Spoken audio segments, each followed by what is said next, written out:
Hello दोस्तों, आकाशगंगा के इस YouTube चैनल पे मैं नीलेश कुमार आप सभी का स्वागत करता हूं। आज जो हम पढ़ रहे हैं फसल उत्पादन की जो पहली यूनिट है, फसल उत्पादन का परिचय। दोस्तों आपको मैं बता दूं, जो प्री एग्रीकल्चर टेस्ट पीएटी होता है उसमें जो एग्रीकल्चर है वो 100 अंकों का पूछा जाता है। उसमें से भी जो एग्रीकल्चर है वो दो भागों में बटा होता है, जिसमें से जो पहला भाग है वो है फसल उत्पादन, जिसमें जो पीएटी प्री एग्रीकल्चर टेस्ट में 50 प्रश्न इस फसल उत्पादन के अंतर्गत पूछे जाते हैं। तो यही फसल उत्पादन के अंतर्गत हम लोग इसकी जो पहली यूनिट है वो है फसल उत्पादन का परिचय। तो दोस्तों ये फसल उत्पादन का परिचय इस यूनिट से पीएटी में 2 से 3 प्रश्न प्रतिवर्ष पूछे जाते हैं। दोस्तों यदि आप हमारे इस YouTube चैनल पे नए हैं तो हमारे इस YouTube चैनल को सब्सक्राइब कीजिए। यूँ वीडियो पसंद आने पे उसे लाइक एवं शेयर जरूर कीजिए। तो दोस्तों हम लोग पढ़ रहे हैं फसल उत्पादन, तो हमें एक सामान्य जानकारी ये होनी चाहिए कि जो फसल की परिभाषा क्या होती है, फसल क्या है।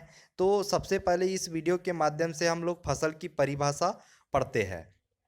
तो जो फसल है उसकी परिभाषा ये है कि भूमि को विशेष प्रकार से तैयार कर भूमि को विशेष प्रकार से तैयार कर उगाए जाने वाले पौधों का ऐसा समूह जो किसी ना किसी आर्थिक उद्देश्य की पूर्ति करता है, फसल कहलाती है। दोस्तों क्या होता है, हम लोग किसी भूमि या किसी खेत को अच्छी तरीके से जुताई करके उसे समतल करके निंदाई गुड़ाई करके मतलब कोई पौधों का ऐसा समूह उगाते हैं जो किसी न किसी आर्थिक उद्देश्य की पूर्ति करता है, तो वही क्या कहलाता है, फसल कहलाती है। अब दोस्तों जो फसल उत्पादन का जो परिचय है उसमें हम एक टॉपिक पढ़ते हैं, फसलों का वर्गीकरण। ठीक है दोस्तों, फसलों का वर्गीकरण पढ़ते हैं। तो जो फसलों का वर्गीकरण है वो कई प्रकारों से किया गया है, जैसे कि फसलों का वर्गीकरण ऋतुओं के आधार पर किया गया है, फसलों का वर्गीकरण जीवन चक्र के आधार पर किया गया है, फसलों का जो वर्गीकरण है प्रकाश अवधि के आधार पर किया गया है, फसलों का जो वर्गीकरण है आर्थिक आधार पर किया गया है। तो दोस्तों आज हम इस वीडियो के माध्यम से जो फसलों का जो वर्गीकरण है वो विशेष उपयोग के आधार पर फसलों का वर्गीकरण हम इस वीडियो में पढ़ेंगे। तो जो फसलों का जो विशेष उपयोग के आधार पर वर्गीकृत किया गया है वो इस प्रकार से है, जिसमें हम लोग पढ़ेंगे नकदी फसलें, केज फसलें, मृदा आरक्षक फसल जिसे कवर क्रॉप भी कहते हैं, फिर पढ़ेंगे कीट आकर्षण फसल, फिर पढ़ेंगे हरी खाद वाली फसल, फिर सूचक फसलें पढ़ेंगे, यूँ नाभिकीय फसलें पढ़ेंगे, यूँ शरणार्थी फसलें भी पढ़ेंगे। तो दोस्तों हम इन फसलों को एक एक करके हम पढ़ेंगे। तो सबसे पहले हम शुरुआत करते हैं नकदी फसल, दोस्तों जिसे कैश क्रॉप भी कहा जाता है। तो नकदी जो फसलें हैं वे फसलें होती है जो किसान अधिक आर्थिक लाभ प्राप्त करने के उद्देश्य से उन्हें उगाता है और इन फसलों के उत्पादन का थोड़ा भाग अपने घरेलू आवश्यकताओं की पूर्ति हेतु रखकर बाकी को क्या करता है, वो बाजार में बेच देता है। दोस्तों क्या होता है, किसान जो होता है ऐसी फसलों को उगाता है जिससे उसे अधिक लाभ प्राप्त होता है, और जो ऐसी फसलों को उगाता है जिससे उसे अधिक लाभ प्राप्त होता है, और जो फसलों का जो उत्पादन या जो उपज प्राप्त होती है उसमें से कुछ उपज को वो क्या करता है, अपने घर की आवश्यकताओं की पूर्ति हेतु उसको रख लेता है। जो बची हुई जो उपज होती है फसलों की, उसको वो मार्केट या बाजार में बेच देता है। तो ऐसी फसलों को ही क्या कहते हैं, नकदी फसल कहते हैं। दोस्तों सरल भाषा में मैं नकदी फसलों को समझाऊं आपको, तो वे फसलें जिन्हें हार्वेस्टिंग करके तुरंत मार्केट में बेचा जाता है और अधिक लाभ प्राप्त किया जाता है, तो वे फसलें ही क्या कहलाती है, नकदी फसलें कहलाती है। जैसे कि आलू, गन्ना, नारियल, कपास, रबर, चाय इसके उदाहरण है। दोस्तों नकदी फसलें के बेस्ट उदाहरण की मैं बात करूं तो हरी सब्जियां आ जाएंगी। दोस्तों क्या होता है, किसान हरी सब्जियों को क्या करता है, उनको तोड़कर मार्केट में ले जाता है और उन्हें वो बेचकर अधिक लाभ प्राप्त करता है। तो हरी सब्जियां भी इसकी नकदी फसलों के उदाहरण के अंतर्गत आएंगी। अब जो नेक्स्ट क्रॉप है हमारी वो है केज क्रॉप।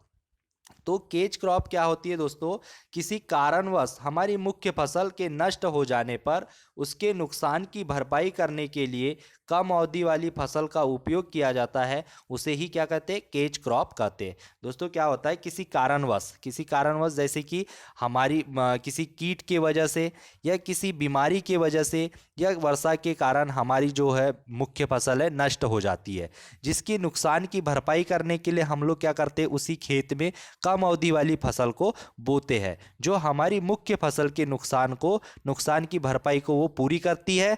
तो वे फसलें ही क्या कहलाती है, केज क्रॉप कहलाती है। तो एक केज क्रॉप के जो उदाहरण है वो है मूंग, उड़द, प्याज, चौला। अब जो नेक्स्ट क्रॉप है हमारी वो है कवर क्रॉप, जिसे मृदा आरक्षक फसलें भी कहते हैं।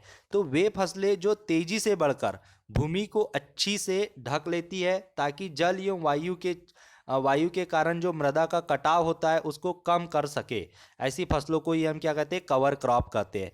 दोस्तों वे फसलें जो कम समय में अधिक वनस्पतिक वृद्धि कर लेती है, यो मिट्टी को अच्छी तरीके से ढक लेती है, यो मिट्टी को अपनी जड़ों के माध्यम से अच्छी तरीके से पकड़ के रखती है, ताकि जो मिट्टी का जो कटाव, मिट्टी का जो क्षरण वायु एवं जल के द्वारा होता है उसको कम हो सके। इस वजह से ऐसी फसलों को ही हम क्या कहते हैं, कवर क्रॉप कहते हैं। मतलब साधारण भाषा में इसे कहा जाए कि ऐसी फसलें जो मिट्टी के कटाव को कम करती है, वे फसलें ही क्या करती है, कवर क्रॉप कहलाती है। दोस्तों अब जो नेक्स्ट क्रॉप है वो है कीट आकर्षण फसल, जिसे कीट जाल फसल भी कहते हैं और ट्रैप क्रॉप भी कहते हैं।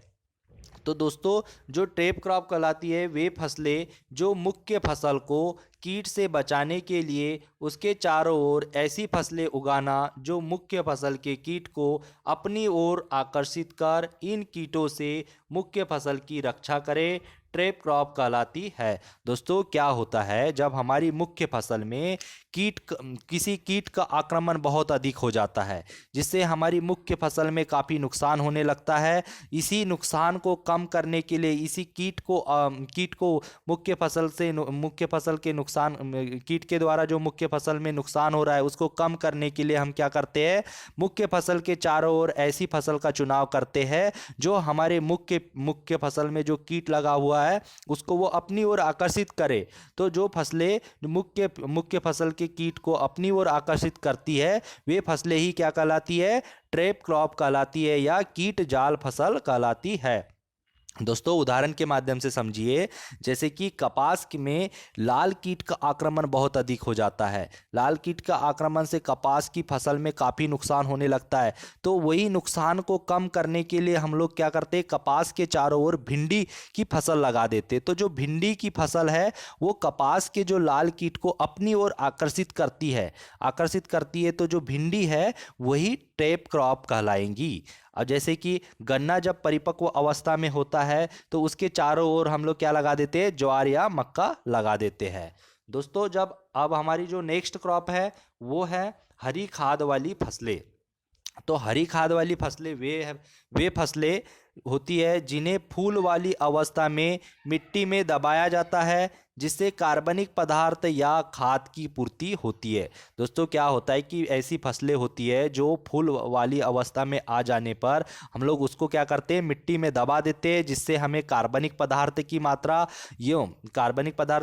एवं खाद की पूर्ति होती है। तो ऐसी फसलों को ही हम क्या कहते हैं, हरी खाद वाली फसलें कहते हैं। जैसे कि सनई, डेचा, ग्वार, लोबिया, मूंग, उड़द इसके उदाहरण है। दोस्तों अब जो हमारी नेक्स्ट क्रॉप है वो है हमारी सूचक फसल। ठीक है, सूचक फसल क्या होती है दोस्तों, वे फसलें होती है जो हमारे मिट्टी या हमारे खेत में हमारे जो खेत की जो मिट्टी है उसमें नमी या पोषक तत्व की जब कमी हो जाती है तो उसको जल्द से जल्द प्रदर्शित करती है। तो वे फसलें ही क्या कहलाती है, सूचक फसलें कहलाती है। दोस्तों इसकी परिभाषा है, वे फसलें जो मृदा के अंदर नमी या पोषक तत्व की कमी को जल्दी से जल्दी प्रदर्शित करती है, वही क्या कहलाती है, सूचक फसलें कहलाती है। जैसे कि दोस्तों इसके उदाहरण है जैसे कि किसी खेत में नाइट्रोजन या कैल्शियम पोषक तत्व की कमी हो जाती है तो उसको मतलब शीघ्रता से प्रदर्शित उसके लक्षण को मतलब जो इसकी कमी के लिए सूचना कौन से पौधे देते हैं, तो ये देते हैं फूल गोभी एवं बंद गोभी। यदि दोस्तों फास्फोरस की कमी फास्फोरस पोषक तत्व की कमी हमारे यदि किसी खेत में हो जाती है तो उसके लिए जो सूचक पौधा है वो है सरसों। यदि दोस्तों पोटेशियम के लिए सूचक पौधा माना गया है आलू, सोडियम के लिए सूचक पौधा माना गया है चुकंदर, एवं बोरान के लिए सूचक पौधा माना गया है सूरजमुखी। दोस्तों अब जो हमारी नेक्स्ट क्रॉप है वो है नाभी फसल। ठीक है, तो वे फसलें अन्य फसलों की तुलना में अधिक लाभ प्राप्त करती है, वही नाभी फसलें कहलाती है। दोस्तों क्या मतलब वे फसलें जो अन्य फसलों की तुलना में अधिक लाभ प्राप्त करती है, वही फसलें क्या कहलाती है, नाभी फसलें कहलाती है। जैसे गोभी, टमाटर इसके उदाहरण है। दोस्तों जैसे कि शहर के करीब हम लोग सब्जियों की खेती करते हैं, तो सब्जियों की खेती हम लोग शहर के किनारे करते हैं, तो जैसे कि हम लोग शहर के किनारे सब्जियों की खेती करते हैं तो अन्य फसलों की तुलना में हमें लाभ सब्जियों की खेती करने से प्राप्त होता है। तो यही इसका उदाहरण है नाभी फसलों का। अब जो नेक्स्ट क्रॉप है हमारी वो है शरणार्थी फसल।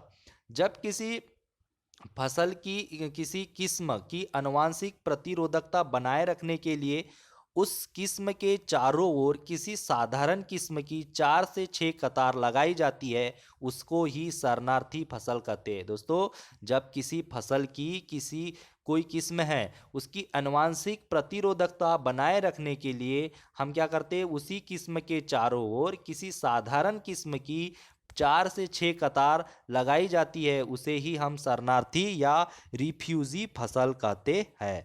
दोस्तों जैसे कि बीटी कपास के चारों ओर हम लोग क्या करते हैं, सादा कपास लगाते हैं। दोस्तों उम्मीद करता हूँ आपको यह वीडियो पसंद आया होगा।